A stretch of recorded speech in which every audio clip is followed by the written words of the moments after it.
નમસ્કાર, હું તો બોલીશમાં રોનક પટેલ આપનું સ્વાગત કરું છું। આજે હું તો બોલીશનો 599મો એપિસોડ, આવતીકાલે 600 એપિસોડ પૂરા થશે એટલે લાગ્યું અલગ રંગરૂપની વચ્ચે આ કાર્યક્રમને લઈને જવું જોઈએ। સતત છેલ્લા 1-1.5 મહિનાથી આપ આ કાર્યક્રમ તેમજ દિવસભર જોતા રહો છો કે ચૂંટણીનો પ્રચાર કેવી રીતે ચાલી રહ્યો છે। તમામ નેતાઓ ભાષણ કરી રહ્યા છે, તમામ મુદ્દાઓની ચર્ચા થઈ રહી છે, પણ ક્યાંક એવું તો નથી ને કે આપણા ગુજરાતના જે મતદાતાઓ ઈચ્છી રહ્યા છે, જે મુદ્દે ચર્ચા થવી જોઈએ, જે મુદ્દે નેતાઓ પાસે અપેક્ષા હોય, તે મુદ્દાઓને ક્યાંક ભટકાવવાનો તો પ્રયાસ નથી થતો ને। એ જાણવું સમજવું જરૂરી છે, કારણ કે આ ગુજરાતની ચૂંટણી લોકસભાની ચૂંટણી પહેલાંની સૌથી મહત્વની ચૂંટણી છે। આ ચૂંટણી એટલા માટે મહત્વની છે કે દેશના પ્રધાનમંત્રી નરેન્દ્રભાઈ મોદી અને ગૃહમંત્રી અમિત શાહનું આ ગૃહ રાજ્ય છે। ભારતીય જનતા પક્ષે અત્યાર સુધીના તમામ રેકોર્ડ તોડવાનો સંકલ્પ કર્યો છે, પરંતુ અત્યાર સુધી જે કહેવાયું છે કે ત્રીજો પક્ષ નથી ચાલતો, એ તમામની વચ્ચે ત્રીજો પક્ષ એટલે કે આમ આદમી પાર્ટી ચર્ચામાં રહ્યો છે, એ હકીકત છે। મુદ્દાઓ બદલાયા છે એ પણ હકીકત છે, કેટલાક વિવાદો થયા છે એ પણ હકીકત છે, કેટલાક વિવાદો નેતાઓએ જાણી જોઈને ઊભા કર્યા છે તે પણ હકીકત છે। ગુજરાતભરની અંદર એબીપી અસ્મિતાના સંવાદદાતાઓ સતત રિપોર્ટિંગ કરતા રહ્યા છે। હવે માત્ર 5 દિવસ બચ્યા છે, ત્યારે સ્વાભાવિક રીતે જ ગુજરાતની ચૂંટણી ઉપર દેશભરનું ધ્યાન છે। દેશભરના અલગ અલગ માધ્યમોના વરિષ્ઠ સંવાદદાતાઓ પણ ગુજરાતમાં આવી ચૂક્યા છે। તમામ લોકો પોતપોતાની રીતે આ ચૂંટણીનું વિશ્લેષણ કરે છે। મેં પણ આ પ્રયાસ કર્યો, અત્યાર સુધી અનેક નેતાઓને બોલવા દીધા, અનેક નેતાઓને આ પ્લેટફોર્મ પણ આપ્યું તેમની વાત મૂકવાનું, પરંતુ આજે લાગ્યું કે નહીં, જમીન ઉપર જે ચાલી રહ્યું છે, મારો ગુજરાતનો નાગરિક મતદાતા જે ઈચ્છે છે એ વાતને સામે લાવવી જોઈએ। અને એટલે જ મારા તમામ એ વરિષ્ઠ સહયોગીઓને હું આજે કાર્યક્રમમાં જોડી રહ્યો છું, જે નેશનલ મીડિયા સાથે જોડાયા છે, વર્ષોથી માત્ર ગુજરાત જ નહીં પરંતુ દેશભરના પ્રદેશોનું રિપોર્ટિંગ કરતા રહ્યા છે। જી હા, રૂબિકા લિયાકત મારા વરિષ્ઠ સહયોગી છે, તે પણ જોડાઈ રહ્યા છે, अभिषेक भाई ये पण जोड़ाए रहा है। आप दोनों का बहुत बहुत स्वागत है। रूबिका, आप लंबे अरसे से गुजरात में रही हैं, देश भर का आपने रिपोर्टिंग भी किया है, आपने क्या देखा? सही में जो नागरिक चाहते हैं, जो मतदाता चाहते हैं, उसी लाइन पे प्रचार प्रसार हो रहा है या मुद्दों को भटकाने का प्रयास किया जा रहा है? देखिए, मुद्दों के माने क्या होते हैं? वो जो जनता के सरोकार से ताल्लुक रखते हो, जनता से सरोकार रखते हो, और वो मुद्दे जमीन पर लोग कहते तो हैं, जैसे महंगाई, क्या ये मुद्दा है? हाँ, महंगाई मुद्दा है। यहाँ गुजराती भाषा में कहते हैं ना, गैस का बाटला यानी गैस सिलेंडर, क्या ये मुद्दा है उसके महंगे होने का? हाँ, ये मुद्दा है, ये बात वो मानते हैं। रोजगार ना मिलना, क्या ये मुद्दा है? हाँ, ये मुद्दा है। लेकिन क्या इस गुजरात के चुनाव में वो उस केंद्र में पहुंच पा रहे हैं मजबूती से? ये हमें लगा नहीं। इसका जिक्र वो जरूर कर रहे हैं, और ये आम जनता जो है रौनक भाई, वो आम जनता इसका जिक्र कर रही है कि हाँ, दिक्कत हो रही है, हमें थोड़ी परेशानी है, हम इस बारे में बात करना चाहते हैं।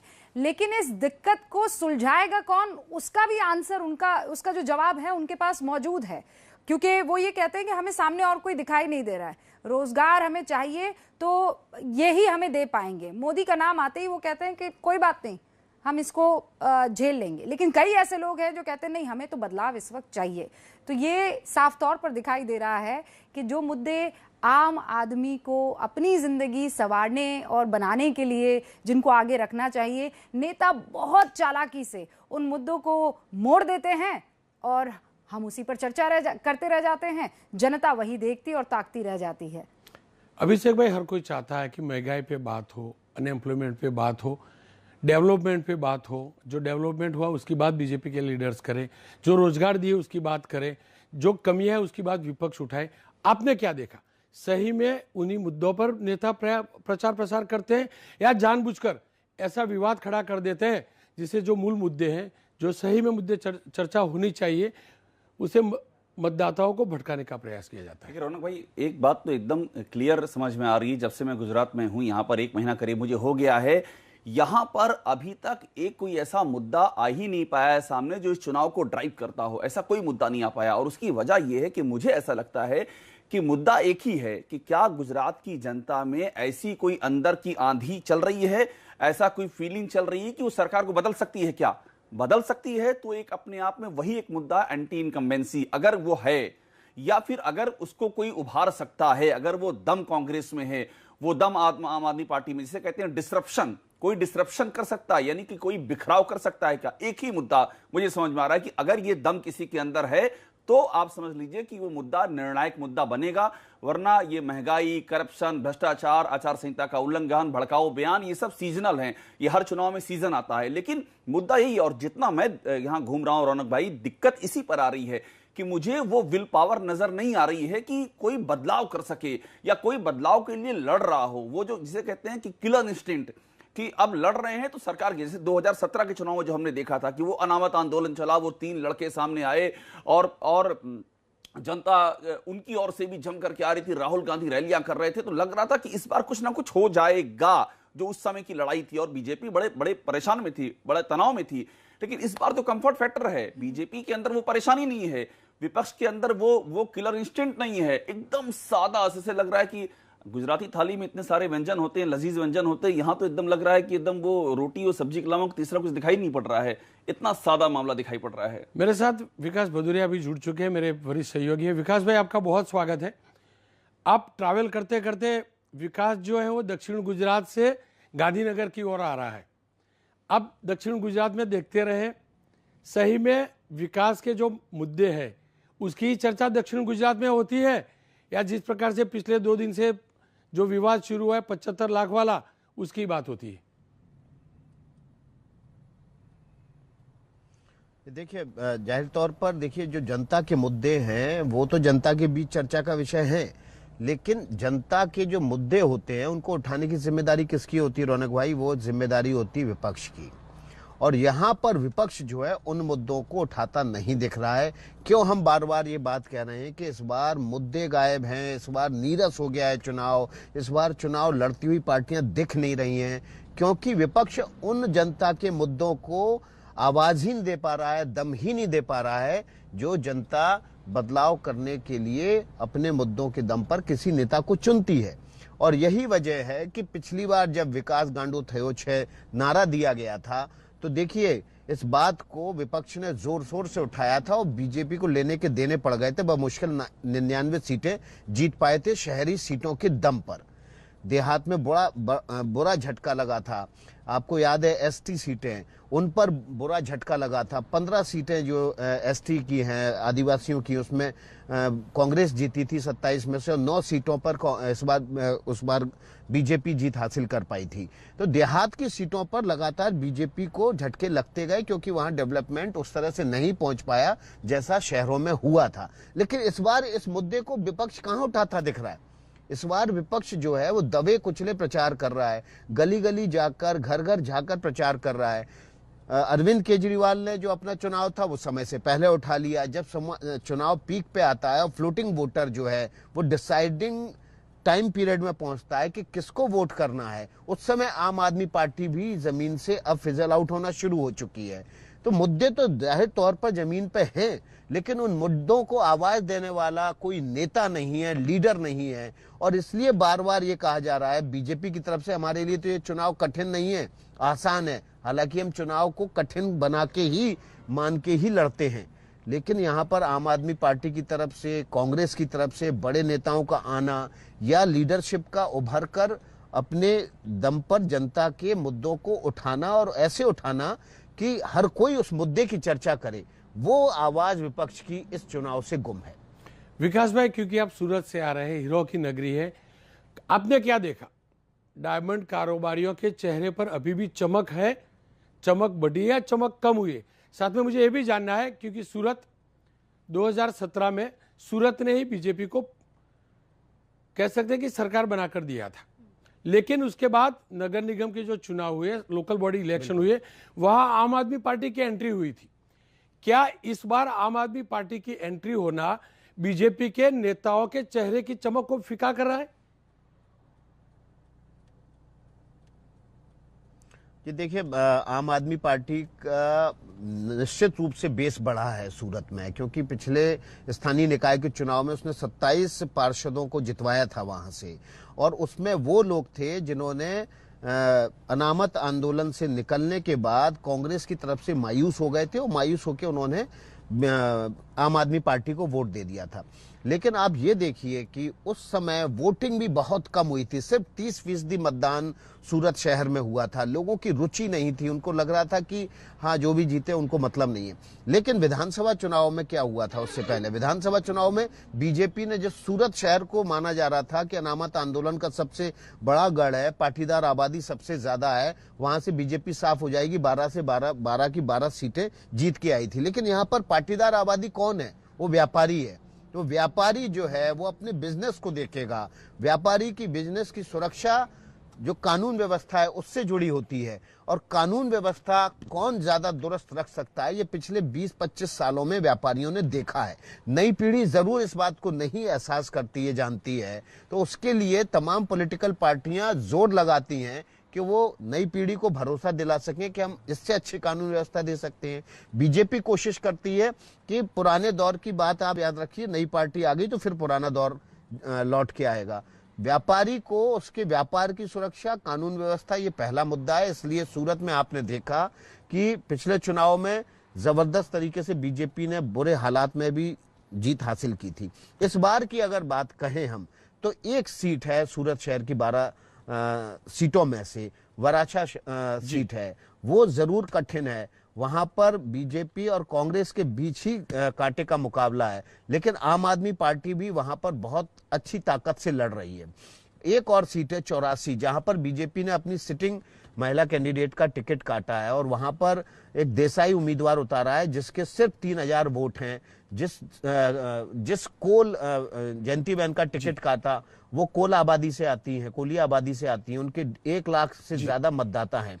लेकिन उसके बावजूद बीजेपी को वहां लग रहा है कि जो मतदाता है वो बीजेपी का मतदाता है, देसाई कैंडिडेट को भी जिताएगा। बाकी 10 सीटों पे बीजेपी बहुत मजबूत है वहां पर, और ये कहा जा सकता है कि हीरा व्यापारी की आंखों में वो चमक जो है हीरे की अभी भी बरकरार है।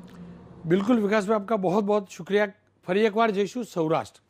મનોજ્ઞા મારી સાથે જોડાયા છે। મનોજ્ઞા, છેલ્લા કેટલાક સમયથી ધરમ કરમ નામની એક સિરીઝ કરી રહ્યા છે, અને એનો મતલબ એ છે કે ગુજરાતમાં ધર્મ અને સાથે કરમ। मनोज्ञा, आपको क्या लग रहा है? आप सीरीज तो कर रही हैं, जगह जगह घूम भी रही हैं, खास करके सौराष्ट्र में धर्म करम का काफ़ी अहमियत भी है। ये धर्म करम जो है, राजनेताओं के धर्म करम किसको फ़ायदा पहुंचाता हुआ नजर आ रहा है? क्या धर्म करम यानी कि सही में धर्म का जो काम किया है उसको लेकर प्रचार किया जा रहा है? कर्म यानी कि जो सही में कर्म किए नेताओं ने उसको लेकर प्रचार किया जा रहा है, या सिर्फ ज्ञातिवाद और हिंदू मुस्लिम वाले जो मुद्दे होते हैं उसको आगे बढ़ाया जा रहा है?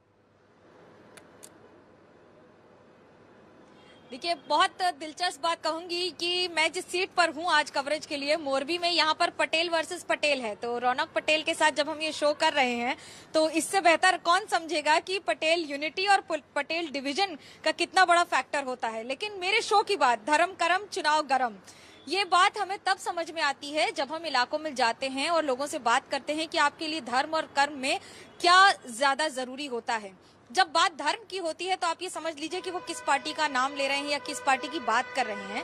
लेकिन बीजेपी के लिए ये बहुत बड़ा फैक्टर और बहुत ज्यादा मददगार भी होगा, क्योंकि जिस तरह से राम मंदिर का इशू का इम्पैक्ट गुजरात में देखा जा रहा है, या बाकी सारे मुद्दों की बात जब हो रही है, तो वो भी आपको यहाँ पे समझ में आ रहे हैं। खास तौर से जब हम मंदिर में जाते हैं तो वहां पर आप ये मान लीजिए कि गुजरात के जितने लोग आते हैं ना, वो तो कहते हैं कि हमारे लिए धर्म बहुत बड़ी बात है। लेकिन युवा वोटर कहते हैं कि हमें कर्म में ज्यादा विश्वास है और हमें कर्म की ज्यादा जरूरत है। सर्विस क्लास में नाराजगी दिखती है कि हमें कर्म चाहिए, हमें सैलरीज, या हमें जो महंगाई है, या खराब सड़कें हैं, या फिर ये सारे मुद्दे हैं जिनकी बातें उठती हैं। खराब सड़कें बहुत रिस्ट्रिक्टेड जोन्स में हैं, जैसे मोरबी का रास्ता हो, कच्छ का बहुत सारा रास्ता है, या फिर इधर इस सौराष्ट्र इलाके का बहुत सारा रास्ता है जो खराब है। लेकिन डेवलपमेंट आपको समुद्र किनारे भी बहुत दिख रहा है। हम द्वारका गए, हम सोमनाथ गए, हम सूरत गए, अहमदाबाद गए या बाकी सारे इलाके जब देखे हैं तो वहां पर धीरे धीरे ऐसा नहीं है कि अगर आप रिमोट इलाके में आ रहे हैं तो वो आपको एकदम गांव जैसी फीलिंग देगा।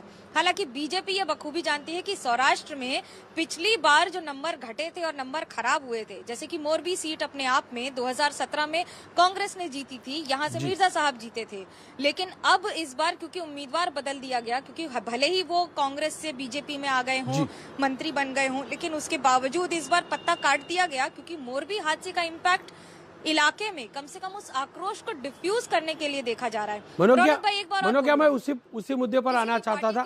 मनोज्ञा, मैं उसी मुद्दे पर आना चाहता था। आपने रौनक पटेल की बात की, पटेलों के बेल्ट की बात की, तो वहां जयसुख पटेल भी है। जो ब्रिज का हादसा हुआ था वो जयसुख पटेल आज भी गिरफ्त के बाहर है। क्या उस मुद्दे की असर वहां नजर आ रही है? क्योंकि उनके कर्म अच्छे नहीं थे, उसको चल के मेरे गुजरात के 140 बच्चे मरे, 140 लोग मरे। जी बिल्कुल, और ये आंकड़ा अब तो भले ही ये सरकारी किताबों में सिर्फ आंकड़े के तौर पर हो, लेकिन हम उन परिवार वालों से मिले जिनके लोग मर गए हैं, जिन्होंने अपने अपनों को खो दिया है। इतनी नाराजगी है, कई परिवार तो ऐसे हैं जहां कोई सरकार से, प्रशासन से या पार्टी से मिलने ही नहीं आया है। तो आप सोचिए, भले ही ये 30 अक्टूबर की या उस पिछले महीने की घटना हो और अभी तक अगर कोई मिलने नहीं आया है, तो क्या ये अनदेखा है किया जा रहा है इन लोगों को, इस मुद्दे को, या उन विक्टिम्स को कि उनके पास जाएंगे तो हो सकता है नाराजगी हो। अब आप ये बात सोचिए कि 6 लाख का मुआवजा जिस परिवार को मिला हो जिसके 6 लोग मर गए हों, उसके लिए 36 लाख के कोई मायने नहीं होते हैं, क्योंकि परिवार चला गया, जिस शादी की तैयारी हो रही थी वो नहीं हुई, और ये बहुत बड़ा मुद्दा है। दूसरी एक बात जरूर मैं कहूंगी कि जैसे कांतिलाल अमृतिया को यहाँ पर टिकट दिया गया है, तो वो ये ध्यान में रख के दिया गया है कि क्यों पुराने उम्मीदवारों को हटा कर दिया जाए। कांग्रेस और आम आदमी पार्टी जो जिस तरह से मैदान में कूदे हैं, उनको जितना फायदा इस सीट पर मिलने वाला है। हालांकि अभी हम जामनगर होकर आए, और अगर मैं आपको जामनगर का बड़ा दिलचस्प वाकया बताऊं कि रविंद्र जडेजा अलग कैंपेन कर रहे हैं, रीवा भट्ट जडेजा अलग कैंपेन कर रही हैं, क्योंकि जितना ज्यादा लोगों से मिल सके। हालांकि वहां पर जो कांग्रेस के उम्मीदवार हैं वो भी जडेजा हैं, और वो जिस तरह से कैंपेन कर रहे हैं, घर घर जाकर ये कहकर कि सेलिब्रिटी बाहर का है और हम घर वाले हैं, तो बाहरी और घर का मुद्दा भी है बीजेपी के लिए। यहाँ पर ऐसा नहीं है कि आप एक स्टार उम्मीदवार को उतार दे रहे हैं और उसके साथ कैंपेन कर रहे हैं तो उसका फायदा है, लेकिन all said and done BJP ये बखूबी जानती है कि उनके पास जो संगठन है, उनके पास जिस तरह का पावर है इस्तेमाल करने के लिए, ग्राउंड जमीन स्तर पर सांसद हो, मुख्यमंत्री हो, अपने सारे मुख्यमंत्री को पार्टी में ने यहाँ पर झोंक दिया है हर रोज रैली करने के लिए। और आज ही आम आदमी पार्टी के पंजाब के मुख्यमंत्री का वीडियो भी वायरल हो रहा है कैंपेन और रैली करते हुए। तो जब आप इन तस्वीरों को देखते हैं तब आपको समझ में आता है कि बातें सिर्फ हवा हवाई नहीं होती हैं, पन्ना प्रमुख से शुरू होती हैं, बूथ से शुरू होती हैं, जिसका एडवांटेज बीजेपी को गुजरात में बहुत ज्यादा है। और नरेंद्र मोदी का चेहरा, मैं आपको बताऊं, किसी से भी मिल लीजिए, हमारे नरेंद्र भाई, चुनाव स्टेट का है लेकिन नाम प्रधानमंत्री का। जी बिल्कुल, बहुत बहुत शुक्रिया आपका। रूबिका, आपसे ही जानना चाहूंगा, क्योंकि बात धर्म कर्म की भी हो रही थी, कर्म की करें तो अरविंद केजरीवाल अपने कर्मों को लेकर गुजरात आए हैं और दिल्ली मॉडल की बात करते हैं। हमारे जितने भी मुख्यमंत्री हैं उन्होंने भी कर्म किए हैं, तो गुजरात से गए, दिल्ली गए, नरेंद्र भाई और अमित शाह भी गुजरात मॉडल की, यानी कि गुजरात के कर्मों की बात करती है। आपने दोनों स्टेट देखे, देखिए हम लोग तो जो भी खबरें आती है वहां से दिल्ली मॉडल को देख पाते हैं। आपने क्या देखा, कर्म किसके अच्छे हैं या तो किनके कर्म से मतदाता प्रभावित नजर आ रहा है? मैं अहमदाबाद और आसपास के इलाकों में, हार्दिक पटेल के वीरमगाम कॉन्स्टिट्यूएंसी में गई, अल्पेश ठाकुर की कॉन्स्टिट्यूएंसी में गई हूँ मैं, बापू नगर भी हम लोग होकर आ गए हैं, और वो तमाम लोग जो इन चुनावों में किसी ना किसी तरीके से असर डाल सकते हैं, उन सबसे हमारी बात हो रही है, और सबसे महत्वपूर्ण वोटर्स हैं। रौनक भाई, हमें इस चीज़ को बहुत गहराई से समझना होगा कि जब आप ज़मीन पर उतरते हैं तो वो आदमी, वो जो वोटर है जिसको वोट डालना है, वो किसे मुद्दा बना रहा है। आप माने कि ना माने, आपको मेरी बात कड़वी लग सकती है और कईयों को ये बात पसंद आ सकती है, लेकिन गुजरात के चुनाव में कोई और नहीं है, मुद्दा मोदी है। गुजरात का वो गुजरात गृह राज्य है प्रधानमंत्री नरेंद्र मोदी का। आप लोगों से पूछिए कि आपको काम कैसा लगा, तो तो वो खुद से बोलने लगते हैं मोदी का काम हमें पसंद है। आप वोट किसे डालेंगे? वो भूपेंद्र पटेल का जिक्र नहीं करते हैं, वो यहाँ के पाटिल साहब का जो अध्यक्ष हैं प्रदेश के, उनका जिक्र नहीं करते हैं, वो किसी मंत्री का नाम नहीं लेते हैं, वो सीधा सीधा मोदी से इस पूरे के पूरे चुनाव को जोड़ रहे हैं। अब आते हैं, बात करते हैं मॉडल की, जिसका आपने जिक्र किया। मैं अटल ब्रिज पर बार बार जा रही हूँ, इसलिए जा रही हूँ कि आप मुझसे कहें कि रूबिका 9 बजे का तुम्हें मास्टर स्ट्रोक करना है या 5 बजे की हुंकार भरनी है, तो मुझे एक बढ़िया लोकेशन चाहिए होगी, मुझे एक बढ़िया जगह चाहिए होगी जहां लोग फरवा माटे आवे, घूमने के लिए आते हैं जो। तो वो जगह क्या है? आप पूरे अहमदाबाद में घूमिए।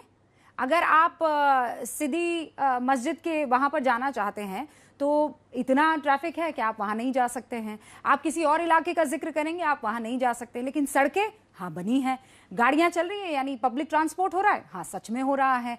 अटल ब्रिज, वो साबरमती जो नाला हुआ करता था, वहां पर जो दारू पीने और ड्रग्स रैकेट चलने की बात हुआ करती थी, जहां गंदगी का अंबार लगा रहता था, आज वहां पर लोग फरवा माटे आ रहे हैं कि नहीं आ रहे हैं? हाँ वाकई आ रहे हैं। अब उस मॉडल को बेचेंगे कि नहीं बेचेंगे ये मुझे बताने की जरूरत नहीं है, बीजेपी वो काम कर रही है। रही बात केजरीवाल की, केजरीवाल अपने शिक्षा मॉडल की बात करते हैं, स्कूलों की बात करते हैं, मनीष सिसोदिया बार बार उसका जिक्र करते हैं। वो बात करते हैं कि हमने यहाँ पर मोहल्ला क्लिनिक्स जो हैं वो बना दिए हैं। इन दोनों के कुछ साइड में अगर एक सेकंड के लिए रख दिया जाए तो यमुना नदी दिखाई जाती है, बार बार यमुना नदी दिखाई जाती है, और कहा जाता है कि आपने वादा किया था, आपने कसम खाई थी। क्या उसे साफ किया है? बीजेपी जानती है कि कौन सी वो दुखती रग है जिसको दबाना है, और वो बहुत अच्छे से इसका इस्तेमाल कर्म के नाम पे भी करती है, धर्म के नाम पे भी कर रही है, और मुद्दों के नाम पर। क्या जनता को ये बात वो हजम कर पा रहे हैं, या उनको इस बात से वो कनेक्ट कर पा रहे हैं? हाँ, वो कनेक्ट कर पा रहे हैं। गुजरात में तो दिख रहा है रौनक भाई। अभिषेक भाई देखिए, मोदी की बात हो गई, पीएम मोदी की बात हो गई, अमित भाई शाह की बात हो गई, अरविंद केजरीवाल की बात हो गई, लेकिन आप लगातार फॉलो करते रहे ओवैसी को। आपको क्या लग रहा है, ओवैसी की पार्टी जो है वो सीरियसली चुनाव लड़ रही है? क्योंकि जो भी बातें होती है ट्रायंगुलर वाली बातें होती है, चौथी पार्टी की बात नहीं होती है। और आपका अनुभव क्या कहता है, जो चौथी पार्टी जो भी है, जितनी भी बैठकों पर है, किसको फायदा पहुंचाने के लिए, किसको नुकसान करवा सकती है? देखिए रौनक भाई, जहां तक ओवैसी की बातें करेंगे तो एक बात बहुत ही क्लियर है कि उन्होंने अपनी जो स्ट्रेटजी बनाई बड़ी पिन पॉइंटेड बनाई है। 13 सीटें शुरू वो आए थे, उनका मैं कई बार यहाँ इंटरव्यू कर चुका हूं। शुरू में जब बात की थी, उनका और उनके प्रदेश अध्यक्ष का मानना था करीब 35 सीटें उन्होंने आइडेंटिफाई की लड़ेंगे, लेकिन नहीं, वो जीरो इन करके 13 पर आए हैं। और 13 वो सीटें हैं, आए थे 14 पर, एक उनका उम्मीदवार छटक करके कांग्रेस के पाले में चला गया। वो एक दुर्घटना, राजनीतिक दुर्घटना हो गई जो चुनाव में होती रहती है। तो अब 13 बची हैं। अब वो 13 में पूरी ताकत लगा रहे हैं। यहां पर अहमदाबाद, एग्जाम्पल दे रहा हूं आपको जमालपुर की सीट का, जहां से साबिर काबिलियावाला उनके प्रदेश अध्यक्ष खुद उम्मीदवार हैं। असदुद्दीन ओवैसी उस सीट को बाकायदा मॉनिटर कर रहे हैं, खुद मॉनिटर कर रहे हैं। मैं एक और एग्जाम्पल दे रहा हूं वेजलपुर का। वेजलपुर से वहां की उनकी एक जैनब शेख उनकी काउंसलर उम्मीदवार हैं। मैं वहां गया और मैंने देखा कि हैदराबाद से ओवैसी साहब के कारपोरेटर वहां आए हुए हैं, और वो कारपोरेटर बाकायदा लगे हुए हैं, मॉनिटर कर रहे हैं। तो इन 13 सीटों पर उनकी ये कोशिश है कि हम वोट शेयर ले आएं, और जमालपुर जैसी सीट पर कोशिश करें कि हम जीत भी लें।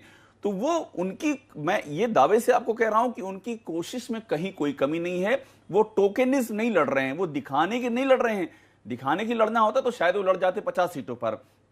13 सीटें वेल आइडेंटिफाइड हैं, उसकी पूरी तैयारी हो गई है। वहां का जो डेमोग्राफी है, वहां का जो जनसांख्यिकी संतुलन है, उसकी रीडिंग है, वहां के लिए पर्यवेक्षक तैयार किए गए, वहां लगातार मीटिंग्स हो रही हैं। तो वो यही साबित करना चाहते हैं कि अगर गुजरात में उनको वोट कुछ आ गए तो उसी को आगे बढ़ा करके वो अगली लड़ाई लड़ेंगे। गुजरात उनके लिए मंजिल नहीं है, लेकिन गुजरात उनके लिए एक बड़ा पायदान हो सकता है अपनी मुस्लिम वोटों की जो राष्ट्रीय आकांक्षा है उसको पूरा करने के लिए, कि हम इकलौते ही उसके सबसे ईमानदार पैरोकार, इसलिए वो पूरी ताकत लगा रहे हैं, इसमें कोई दो राय नहीं है।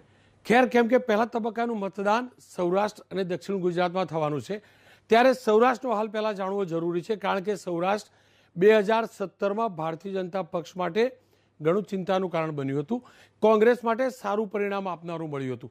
પરાક્રમસિંહ જાડેજા મારી સાથે જોડાય છે। પરાક્રમસિંહ, સૌરાષ્ટ્ર અને રાજકોટની શું હાલત છે?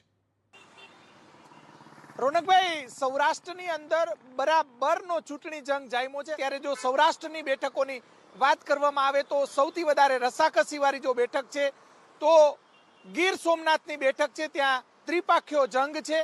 સાથે સાથે વાત કરવામાં આવે તો આ તરફ દ્વારકાની જે બેઠક છે ત્યાં પણ જે રસાકસી જોવા મળી રહી છે ને સમગ્ર ગુજરાતની જેના પર નજર છે તે ખંભાળિયા બેઠક પર કે જ્યાંથી આમ આદમી પાર્ટીના મુખ્યમંત્રીના ચહેરા ઈશુદાન ગઢવી લડી રહ્યા છે અને સામે કોંગ્રેસના દિગ્ગજ નેતા કહી શકાય, પીઢ આગેવાન કહી શકાય અને જેમને રાજકારણ ઘોડીને પી ગયા છે એવા નેતા વિક્રમભાઈ માડમ છે, તેમની બંને વચ્ચે અને ત્યાં પણ ત્રિપાખીયો જંગ છે। ત્યારે સમગ્ર સૌરાષ્ટ્રની આ બેઠક પર નજર છે। જો રાજકોટની વાત કરવામાં આવે તો રાજકોટની ગોંડલ બેઠક છે, ત્યાં પણ સમગ્ર સૌરાષ્ટ્રની આ હાઈ પ્રોફાઇલ બેઠક છે અને ત્યાં પણ સમગ્ર રાજ્યની નજર છે। બે કદાવર નેતા અને બાહુબલી નેતા કહી શકાય તેવી પૂર્વ બેઠક પર સમગ્ર સૌરાષ્ટ્રની નજર એટલા માટે છે કે ભાજપમાંથી ઉદય કાનગડ મેદાનમાં છે તો કોંગ્રેસના કદાવર નેતા ઇન્દ્રનીલ રાજ્યગુરુ બંને વચ્ચે જંગ છે। પરંતુ આ બેઠક પર આમ આદમી પાર્ટીના રાહુલ ભુવા કેટલા મત લઈ જાય છે તેના પર આખું ચૂંટણી ચિત્ર જે છે તે સ્પષ્ટ થશે આ બેઠકનું। 2017ની જે ચૂંટણી હતી તેની અંદર પાટીદાર અનામત આંદોલનને લઈને અમરેલીમાં સૌથી વધારે ખોટ ગઈ હતી। આમ તો સૌરાષ્ટ્રભરની અંદર ભાજપને મોટા પ્રમાણમાં ખોટ ગઈ હતી। 28 જેટલી બેઠકો જે કોંગ્રેસે કબજે કરી હતી અને ભાજપને ઓછી બેઠક મળી હતી। પરંતુ આ વખતે આમ આદમી પાર્ટી કોને નુકસાન કરે છે અને કોને ફાયદો કરાવે છે તે સૌથી મોટો મુદ્દો છે। મુદ્દાની રાજનીતિ ચાલે છે કે કયા પ્રકારની રાજનીતિ ચાલે છે તેને લઈને આગામી 1 તારીખે લોકો મતદાન કરવાના છે અને 8 તારીખે તેનું રિઝલ્ટ છે। સૌરાષ્ટ્રમાં બીજેપીને નુકસાન ગયું હતું, પરંતુ દક્ષિણ ગુજરાતથી બીજેપીને જબરજસ્ત ફાયદો મળ્યો હતો। બીજેપી માટે એક ગઢ બચાવવો નાકની લડાઈ છે, તો બીજી તરફ કોંગ્રેસ અને આમ આદમી પાર્ટી બંને જબરજસ્ત સુરતમાં મજૂરી કરી રહ્યા છે, મહેનત કરી રહ્યા છે। આમ આદમી પાર્ટીને સુરતનો વરાછા, કતારગામ સહિતના વિસ્તારો દેખાઈ રહ્યા છે। ધનરાજ બાગલે જોડાયા છે। ધનરાજ, સુરતમાં કોની સુરત ઉપર એટલે કે કોના ચહેરા ઉપર હસી જોવા મળશે? હાલ સુરતમાં રાજકીય સ્થિતિ છે શું? જી બિલકુલ રોનકભાઈ, એમ જોવા જઈએ તો દક્ષિણ ગુજરાત છે એ ભાજપનું ગઢ માનવામાં આવે છે, પરંતુ આ વખતે ત્રિપાખીયો જંગ છે ત્યારે ભાજપ માટે 3 બેઠકો ઉપર કપડા ચઢાણ જરૂર જોવા મળશે। કારણ કે અહીં 3 બેઠક ઉપર આમ આદમી પાર્ટીના પાસના કન્વીનરો મેદાને છે। ખાસ કરીને વાત કરવામાં આવે તો સુરત શહેર અને જિલ્લા સહિત કુલ 16 બેઠકો છે અને 16 બેઠકો પૈકી 15 બેઠક 2017માં ભાજપના ફાળે ગઈ હતી, જ્યારે માંડવીની 1 બેઠક હતી એ કોંગ્રેસના ફાળે ગઈ હતી। પરંતુ અત્યારનો માહોલ સ્પષ્ટ જોવા મળી રહ્યો છે કે કોંગ્રેસ, ભાજપ અને આમ આદમી પાર્ટી આ 16 બેઠક ઉપર અત્યારે ઉમેદવારી કરી ચૂક્યા છે, ત્યારે ટક્કર જોવા મળી રહી છે 3 બેઠકો ઉપર। ખાસ કરીને વાત કરીએ વરાછા વિધાનસભા, કતારગામ વિધાનસભા અને ઓલપાડ વિધાનસભા। ઓલપાડ વિધાનસભા મુકેશ પટેલ છે જેઓ મંત્રી હતા, તેમની સામે પાસના કન્વીનર ધાર્મિક માલવિયા છે। એ જ રીતે વાત કરવા જઈએ કતારગામ વિધાનસભાની તો કતારગામ વિધાનસભામાં વિનુ મોરડિયા એ પણ મંત્રી છે, એમની સામે ગોપાલ ઇટાલિયા ગુજરાત પ્રદેશ આપના પ્રમુખ છે તેઓ મેદાને છે। અને જે રીતે અત્યારે હાલ વાત કરીએ વરાછાની તો વરાછાના પૂર્વ મંત્રી છે કુમાર કાનાણીની સામે ખુદ અલ્પેશ કથિરિયા જે પાસના કન્વીનર છે તેઓ ઊભા છે। એટલે 3 પાસના કહી શકાય એમનો ભૂતકાળ રહેલો છે અને તેમની ઉમેદવારી છે। જો કે બંને જણા અત્યારે હાલ દાવો કરી રહ્યા છે, આમ આદમી પાર્ટી આ 3 બેઠક પર દાવો કરી રહી છે કે તેઓ જીત હાસિલ કરશે, જ્યારે ભાજપ પોતાની બેઠક જાળવી રાખશે તેવી વાત કરી રહી છે। જો કે મતપેટી ખુલશે ત્યારે જ ખ્યાલ આવશે કે કયો ઉમેદવાર ક્યાં જાય છે। ઈવીએમથી જ ખબર પડશે, પરંતુ સુરતની નાકની લડાઈ એટલે છે કે બીજેપીના પ્રદેશ અધ્યક્ષ પણ સુરતથી છે અને આમ આદમી પાર્ટીના પણ સુરતથી છે। જો કે આદિવાસી બેલ્ટ ઉપર જબરજસ્ત પકડ જમાવવા માટે કોંગ્રેસના કેટલાક નેતાઓને બીજેપી પોતાની તરફ પહેલેથી જ લાવી ચૂક્યું છે। એક વિરામ લઈશું, વિરામ બાદ સૌથી મહત્વની વાત કરીશું। શું ગુજરાતમાં અન્ય રાજ્યોની તુલનામાં બાહુબલીઓનું રાજ વધુ ચાલે છે? શું અન્ય રાજ્યોની તુલનામાં હેટ ફેક્ટર ગુજરાતમાં વધુ છે કે ઓછું છે? એક વિરામ બાદ કરીશું વાત।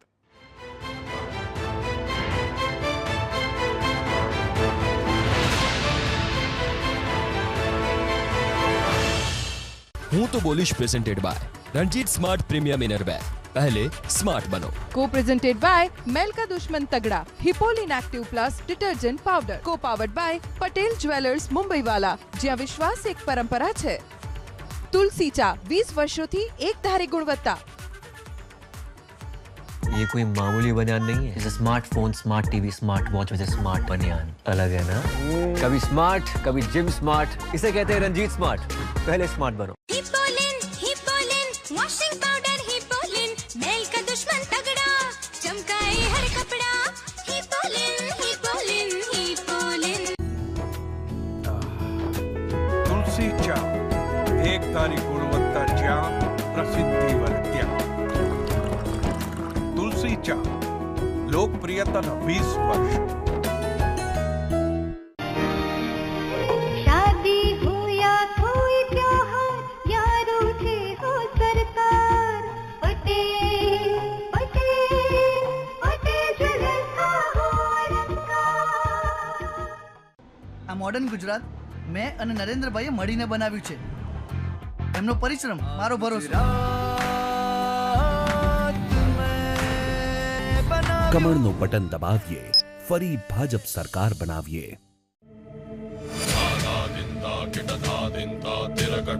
Virat compressive strength, Ambuja cement.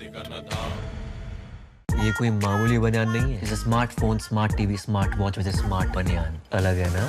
कभी स्मार्ट, कभी जिम स्मार्ट, इसे कहते हैं रंजीत स्मार्ट। पहले स्मार्ट बनो। भोजन को बनाए पूर्ण, हिपोलिन संपूर्ण, आयोडीन युक्त रिफाइंड फ्री फ्लो नमक। हिपोलिन संपूर्ण। આ પાણીદાર ગુજરાત મેં અને નરેન્દ્રભાઈએ મળીને બનાવ્યું છે। એમનો પરિશ્રમ મારો ભરોસો। કમળનું બટન દબાવીએ, ફરી ભાજપ સરકાર બનાવીએ। A long journey through new materials, technology and style has taken us where we've never been before. The new Rado Captain Cook Plasma High-Tech Ceramic Hrithik Roshan Special Edition. Feel the difference.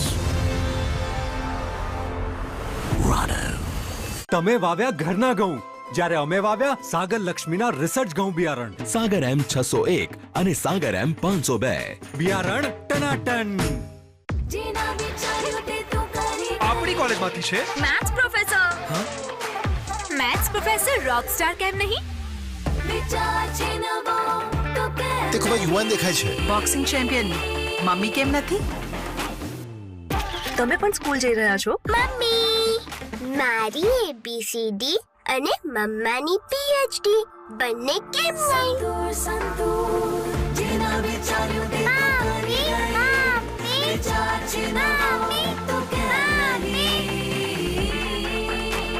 જ્યારે young દેખાઈ શકો છો તો વિચાર પણ young કેમ નહીં? Santoor young દેખાઓ યંગ વિચારો।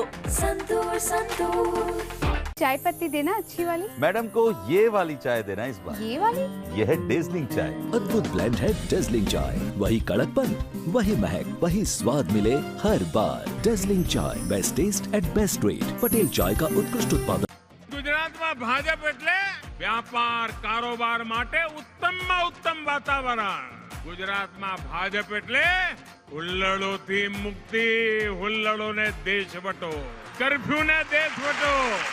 ભરોસો ગુજરાત ને ભાજપ પર છે, ભરોસો ભાજપ ને ગુજરાત પર।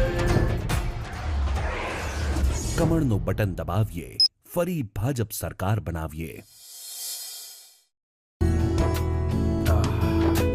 तुलसी चा एक तारी गुणवत्ता ज्या प्रसिद्धि वर्त्या। तुलसी चा लोकप्रियता 20 वर्ष। शादी हो या कोई त्योहार, यारों से हो सरकार, पटेल पटेल पटेल जलसा हो रंगकार। भोजन को बनाए पूर्ण, हिपोलिन संपूर्ण, आयोडीन युक्त रिफाइंड फ्री फ्लो नमक। हिपोलिन संपूर्ण। ये कोई मामूली बनियान नहीं है। जैसे smartphone, smart TV, smart watch वैसे स्मार्ट बनियान अलग है ना। कभी स्मार्ट, कभी जिम स्मार्ट, इसे कहते हैं रंजीत स्मार्ट। पहले स्मार्ट बनो।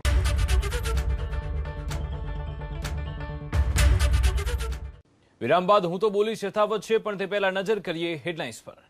Headlines presented by Ranjit smart premium innerwear. पहले स्मार्ट बनो.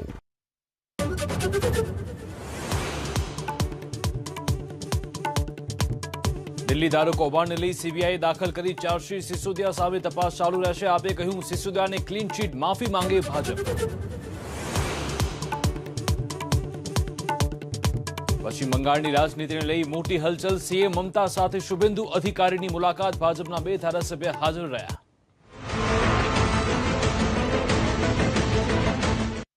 ક્યાં ખોવાયા ચૂંટણીના મુદ્દા?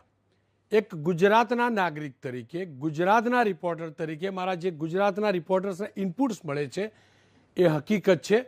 મૂળ મુદ્દા ખોવાયા છે અને અનાપ શનાપ નિવેદનો, એકબીજા વિરુદ્ધની બયાનબાજી જાણી જોઈને મુદ્દાને ભટકાવે છે. પરંતુ સવાલ એ છે કે શું આખા દેશમાં આ પેટર્ન છે? શું ક્યાંક એવું તો નથી ને? હું વારંવાર બોલું છું કે આ પ્રકારની હેટ સ્પીચ ગુજરાતમાં ન ચાલે. ગુજરાતની અસ્મિતાને કલંકરૂપ આ હેટ સ્પીચ છે. પણ શું ક્યાંક હું તો અતિશયોક્તિ નથી કરતો ને?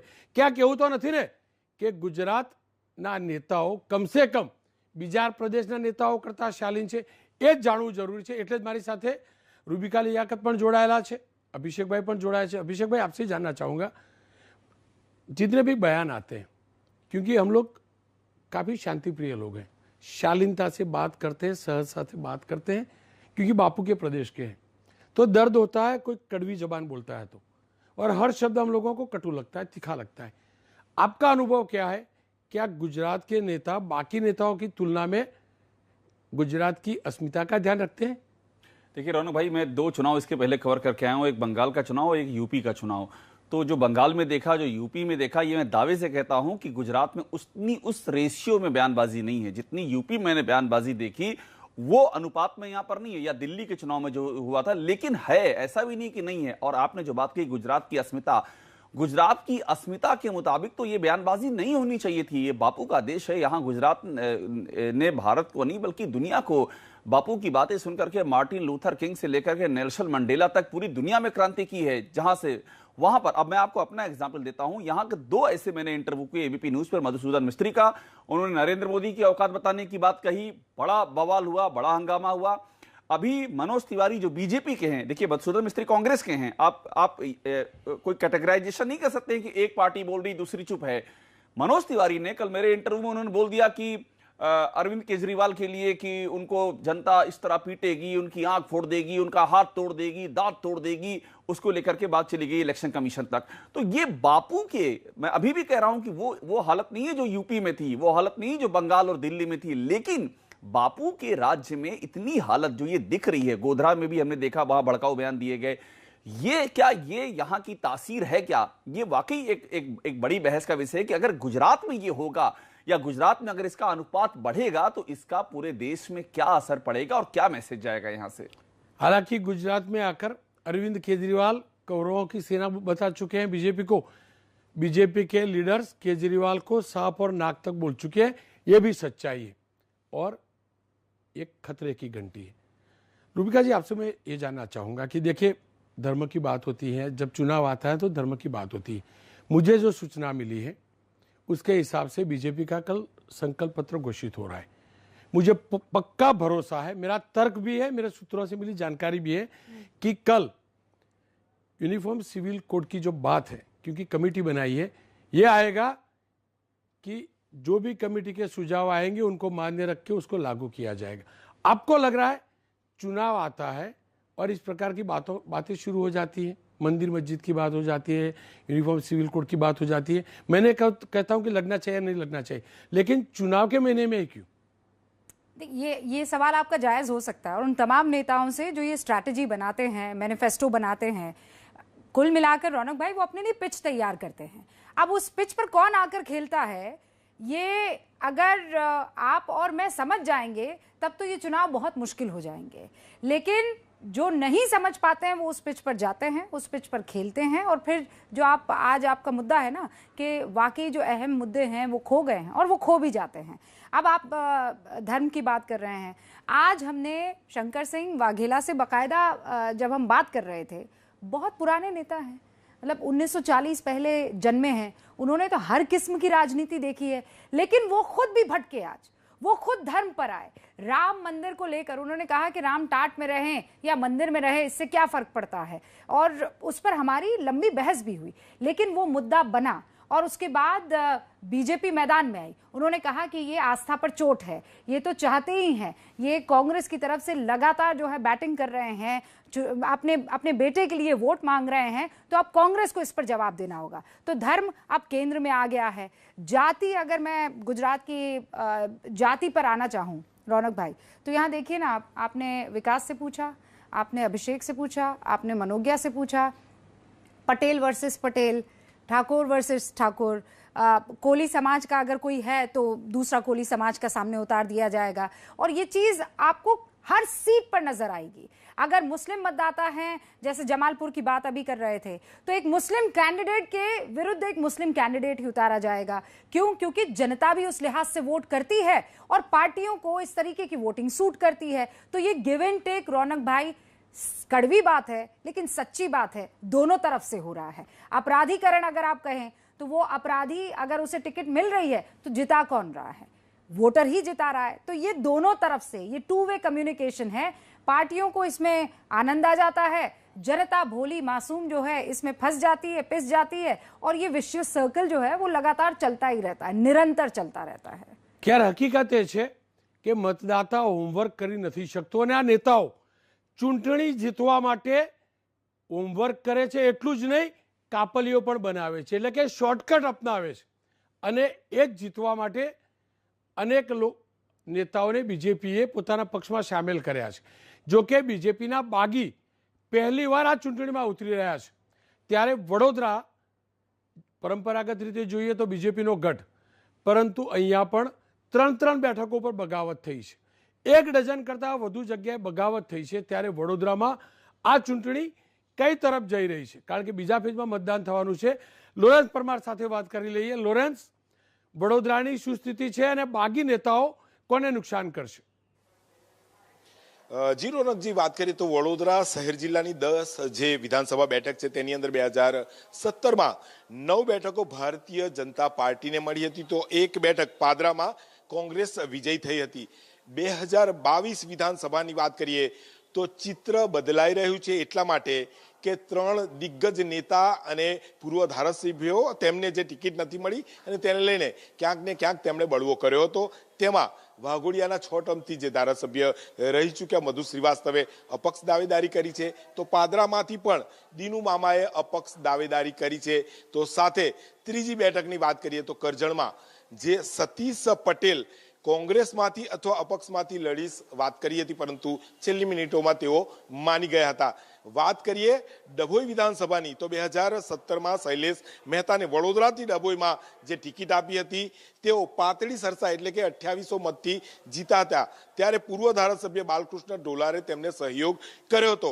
આ વખતે બાલકૃષ્ણ જે ડોલાર છે તેમણે ટિકિટની માંગ કરી હતી, પરંતુ ટિકિટ ન મળતા તેમણે કોંગ્રેસનું દામન થામી અને કોંગ્રેસમાંથી તેઓ હવે ચૂંટણી લડી રહ્યા છે। એટલે કુલ મળીને વાત કરીએ તો જે રીતે અહીંયા ડભોઈ સાથે પાદરા અને વાઘોડિયા બેઠક, આ 3 બેઠકોની અંદર ક્યાંક ને ક્યાંક ભારતીય જનતા પાર્ટીના ઉમેદવાર સામે ભારતીય જનતા પાર્ટીના જ કહી શકાય કે જે પૂર્વ સભ્ય રહી ચૂક્યા હતા તે લોકો હવે ચૂંટણી લડશે। એટલે ચિત્ર બદલાવાની અહીંયા શક્યતાને નકારી ન શકાય। મહત્વપૂર્ણ મુદ્દાઓ લઈ અને પોલિટિકલ પાર્ટીઓ એટલે કે ભાજપ હોય, કોંગ્રેસ, આપ હોય, કોઈ પણ લોકો સુધી નથી પહોંચતા અને તેને લઈને મતદારો ક્યાંક ને ક્યાંક મતપેટી સુધી પહોંચે ત્યારે તેમનો મિજાજ શું છે તેની ઉપર આગામી 2022 વિધાનસભાની વડોદરાની 10 બેઠકોનું ચિત્ર સ્પષ્ટ થઈ શકે છે। જી रौनक जी, मतदाता सारी रीते जानता हो, समझता हो। अभिषेक भाई, मुझे आपसे यही जानना है, आपका आकलन क्या रहा है? देखिए, बीजेपी में तो पहली बार बगावत हुई। ये जो बागी खड़े रहते हैं वो सबक सिखाने के लिए खड़े रहते हैं या किसी के वोट तोड़ने के लिए खड़े रहते हैं? ऐसे ही कई निर्दलीय या तो डमी उम्मीदवार भी होते हैं, फर्जी उम्मीदवार भी, कैंडिडेट भी होते हैं, उनकी मंशा क्या रहती है?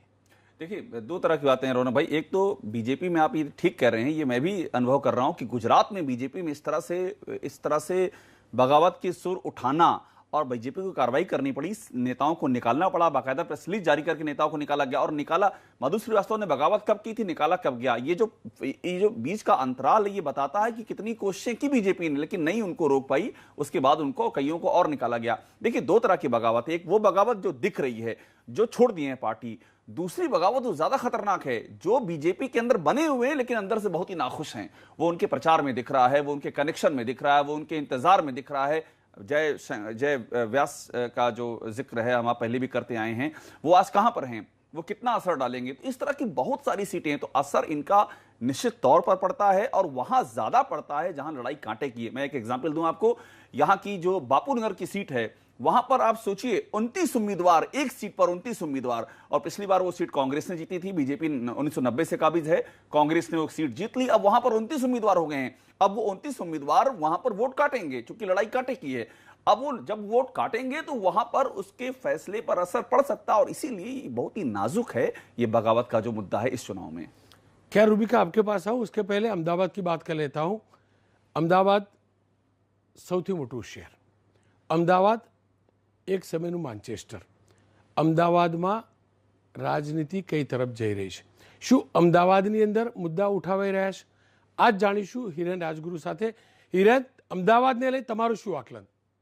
બિલકુલ રોનકભાઈ, બીજા તબક્કાની અંદર મતદાન અમદાવાદની અંદર ચોક્કસથી છે, પરંતુ પ્રચાર અત્યારે એટલો જ તેજ છે જેટલો પ્રથમ તબક્કાના મતદાનમાં દક્ષિણ ગુજરાત અને સૌરાષ્ટ્રની અંદર પ્રચાર તેજ છે। ભારતીય જનતા પાર્ટી અને ભારતીય રાષ્ટ્રીય કોંગ્રેસ બંને પક્ષોના આગેવાન અને ઉમેદવાર એટલો જ તેજ પ્રચાર કરી રહ્યા છે। અમદાવાદ શહેરની વાત કરીએ તો અમદાવાદ શહેરની 4 બેઠક અત્યારે કોંગ્રેસ હસ્તક છે। એ પૈકીની 3 બેઠકો એવી છે કે ઘણા લાંબા સમયથી, એટલે કે 2 ટર્મ અને 2 ટર્મ ઉપરથી કોંગ્રેસ હસ્તક છે।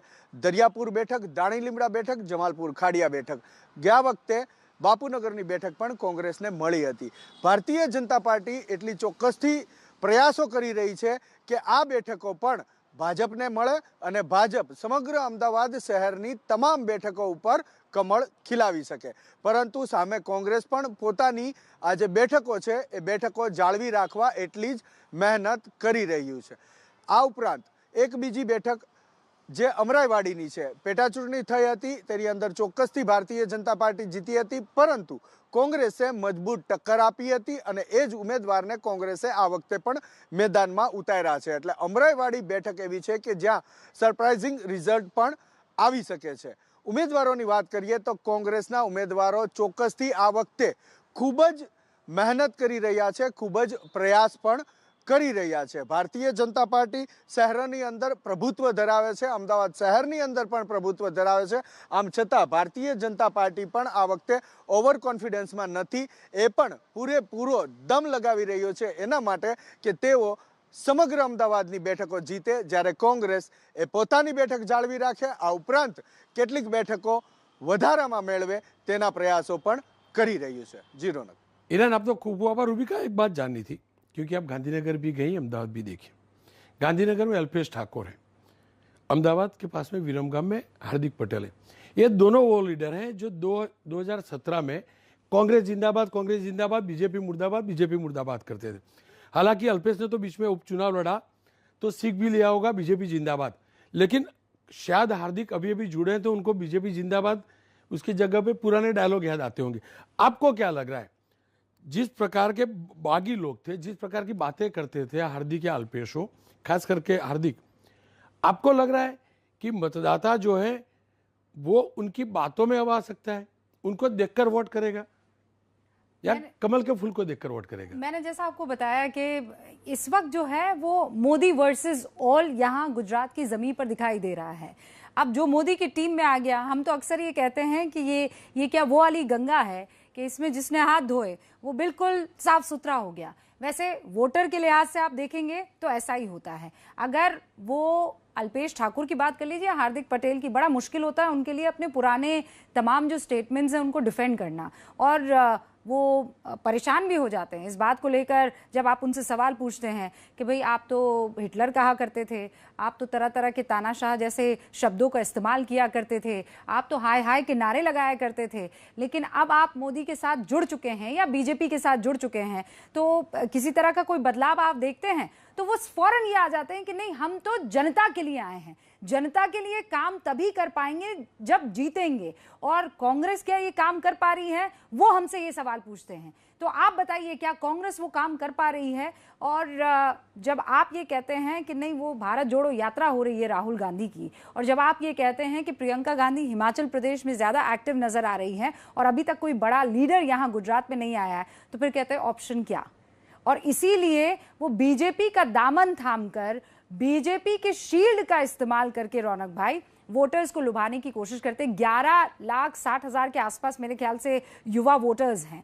अब उन युवा वोटर्स की तरफ से अगर आप कहें कि एक युवा को आप मत डालना चाहेंगे, तो वो यही कहेगा कि अगर वो मोदी की टीम का है तो कोशिश की जा सकती है, क्योंकि वो युवाओं पर भरोसा जताने की कोशिश कर रहे हैं।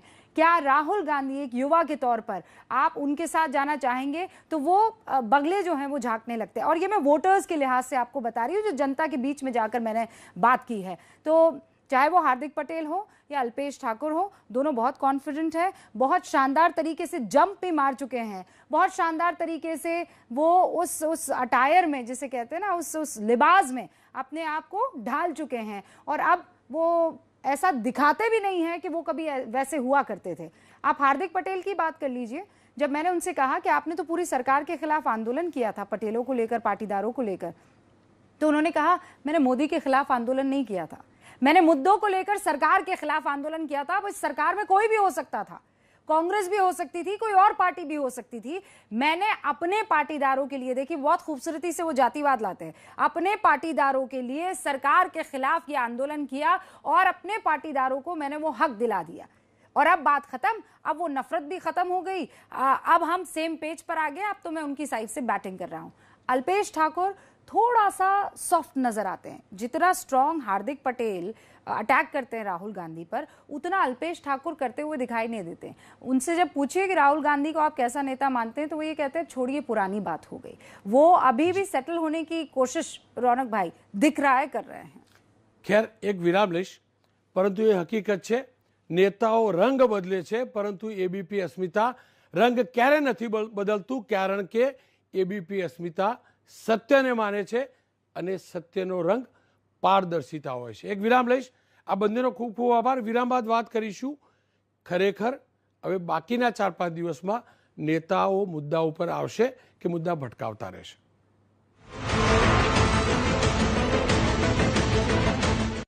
ये कोई मामूली बनियान नहीं है। जैसे smartphone, smart TV, smart watch में स्मार्ट बनियान अलग है ना। कभी स्मार्ट, कभी जिम स्मार्ट, इसे कहते हैं रंजीत स्मार्ट। पहले स्मार्ट बनो। हिपोलिन वॉशिंग पाउडर, हिपोलिन मैल का दुश्मन तगड़ा, चमकाए हर कपड़ा। हिपोलिन हिपोलिन हिपोलिन। तुलसी चा एक तारी गुणवत्ता चा, प्रसिद्धीवर त्या। तुलसी चा लोकप्रियता 20 वर्ष। शादी हो या कोई त्योहार, यारों से हो सरकार, पटेल पटेल पटेल जलसा हो अलंकार। न्यूट्रेला सोया चंक्स में है 52% प्रोटीन, जो 15 कटोरी दाल, 16 अंडों में 17 गिलास दूध के बराबर है। न्यूट्रेला सोया चंक्स माने हेल्दी प्रोटीन का धाकड़ विकल्प।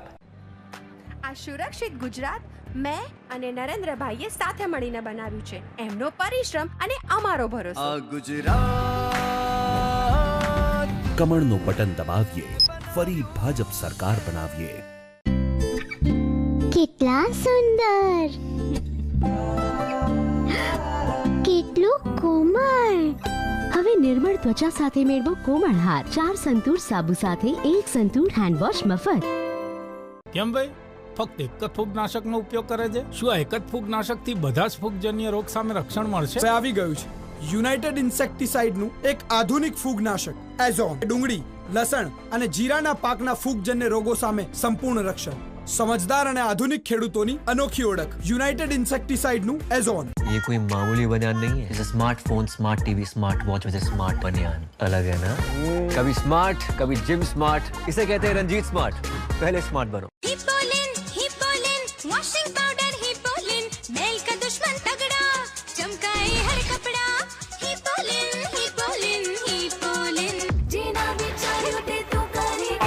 કોલેજમાંથી છે? Maths professor. Maths professor Rockstar કેમ નહીં? વિચાર છે નવો તો કે તે ખૂબ જ યુવાન દેખાય છે. બોક્સિંગ ચેમ્પિયન મમ્મી કેમ નથી? તમે પણ સ્કૂલ જઈ રહ્યા છો? મમ્મી મારી ABCD અને મમ્માની PhD બંને કેમ નહીં?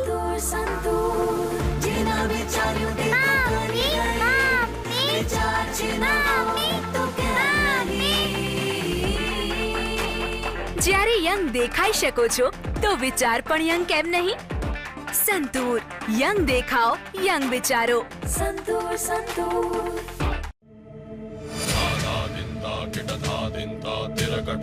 વિરાટ compressive strength Ambuja cement. Profile તો સારી છે. રિંકીને ટ્રાવેલિંગની જોબ છે, રોકટોક તો નહીં થાય ને? એવી તો કઈ ખબર નથી, પણ તમને લોકોને પહેલાથી પૂછી લેવામાં કોણ રોકે છે? પૂછી લો. ફક્ત જીવન સાથી પર છે ફ્રી ચેટ. પહેલા વાત પછી જીવનભરનો સાથ. ડાઉનલોડ નાઉ.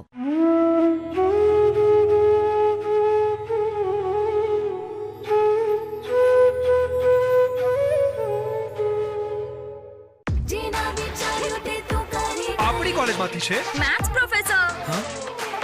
મેથ્સ પ્રોફેસર રોકસ્ટાર કેમ નહીં? વિચાર છે નવો તો કે તે ખૂબ જ યુવાન દેખાય છે. બોક્સિંગ ચેમ્પિયન મમ્મી કેમ નથી? તમે પણ સ્કૂલ જઈ રહ્યા છો? મમ્મી મારી ABCD અને મમ્માની PhD બંને કેમ નહીં?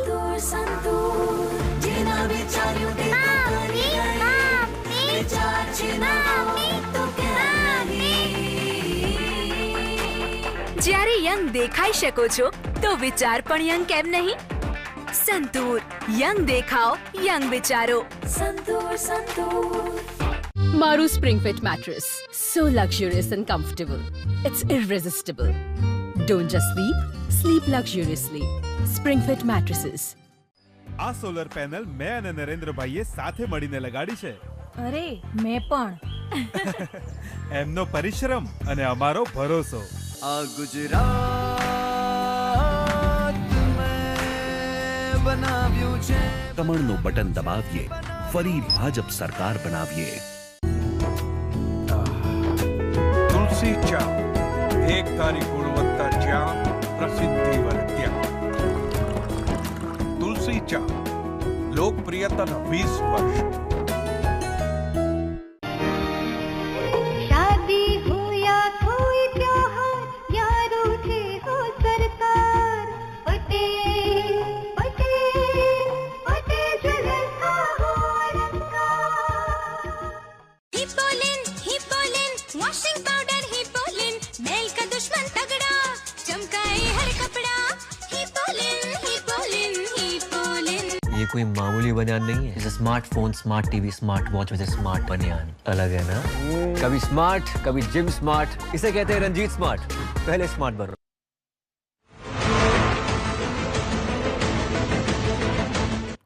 વિરામ પહેલા અત્યાર સુધી કયા મુદ્દા રહ્યા છવાયેલા તેની આપણે ચર્ચા કરી, વિશ્લેષણ કર્યું. હવે માત્ર 5 દિવસ બચ્યા છે અને આપણે તમામ લોકો જાણીએ છીએ પડદા પાછળ કેવા ખેલ થવાના છે.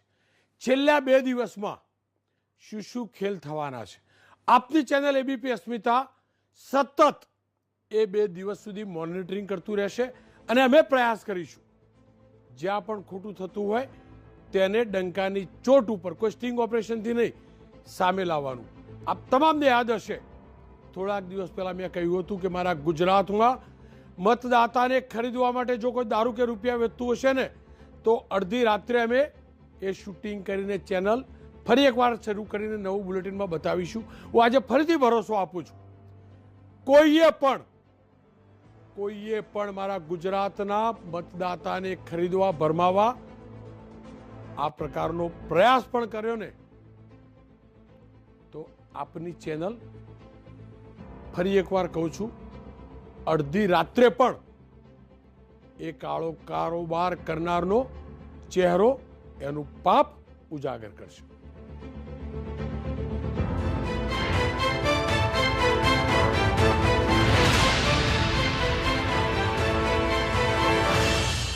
શું થયું? બસમાં છોકરાઓ હેરાન કરે છે. બેસ, આ તારા વાળ એને ખેંચો, કસીને બાંધો. એ હેરાન થાય છે કારણ કે સ્ટ્રોંગ છે. તું પણ સ્ટ્રોંગ છે ને? એક માં જ બનાવે છે દીકરીને મૂળથી સ્ટ્રોંગ. ક્લિનિક પ્લસની મિલ્ક પ્રોટીન અને